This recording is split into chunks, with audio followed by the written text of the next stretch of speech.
మెదక్ జిల్లా రామాయంపేట మండల కేంద్రంలో భారతీయ జనతా పార్టీ నాయకులు బుధవారం క్యాండిల్ ర్యాలీ నిర్వహించారు. జమ్మూ కాశ్మీర్ లోయలో పెహల్గాం ఉగ్రదాడిని నిరసిస్తూ భారీ ర్యాలీ నిర్వహించారు. ఉగ్రదాడిలో మృతి చెందిన భారతీయుల ఆత్మకు శాంతి కలగాలని కోరుతూ స్థానిక వివేకానంద చౌరస్తా నుంచి ప్రధాన వీధుల గుండా అంబేద్కర్ చౌరస్తా వరకు క్యాండిల్ ర్యాలీ నిర్వహించి ఉగ్రదాడిలో మృతులకు సంతాపాన్ని వ్యక్తం చేశారు. పాకిస్తాన్కు వ్యతిరేకంగా నినాదాలు చేస్తూ భారతీయ జనతా పార్టీ నాయకులు ర్యాలీలో పాల్గొన్నారు. కాశ్మీర్లో ప్రజాప్రభుత్వం ఏర్పడిన తర్వాత మొట్టమొదటిసారిగా ఇలాంటి దాడులు జరగడం హేయమైన చర్య అని, కేవలం హిందువులను మాత్రమే టార్గెట్ చేస్తూ ఉగ్రవాదులు దాడి చేయడాన్ని తీవ్రంగా ఖండించారు. ఇలాంటి దాడులు జరగడంపై ప్రపంచ దేశాలు ముక్తకంఠంతో ఖండించాలని పిలుపునిచ్చారు. ఈ కార్యక్రమంలో భారతీయ జనతా పార్టీ రాష్ట్ర కౌన్సిల్ సభ్యులు రాగిరాములు, బీజేపీ పట్టణ అధ్యక్షులు అవినాష్ రెడ్డి, సీనియర్ నాయకులు శంకర్ గౌడ్, సిద్దిరాములు తదితరులు పాల్గొన్నారు.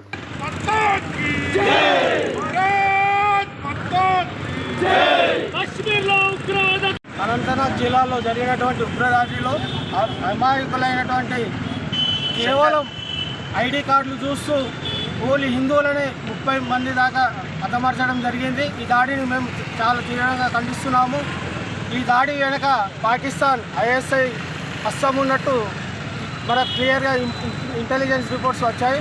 కాబట్టి పాకిస్తాన్ ఇప్పటికైనా సరే ధైర్యం ఉంటే భారత్ తోటి డైరెక్ట్గా పోట్లాడాలి తప్ప ఇట్లాంటి దుష్కరులను పంపించి వెన్నుపోటు పొడవడం కరెక్ట్ కాదు.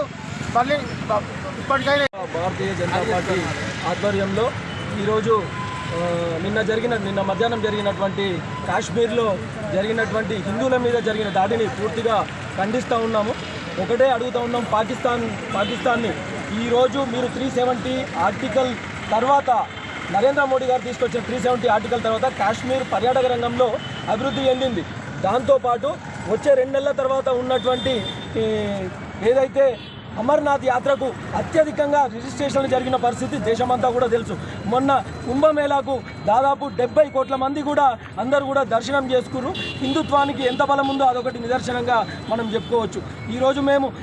ఈరోజు పాకిస్తాన్ కేంద్రంగా లష్కరే తోయబా, అదేవిధంగా భారతదేశం గతంలో పుల్వామా దాడి తర్వాత అతి ఘోరమైన దాడి కాశ్మీర్లో జరిగిందంటే నిన్న జరిగిన దాడి మాత్రమే.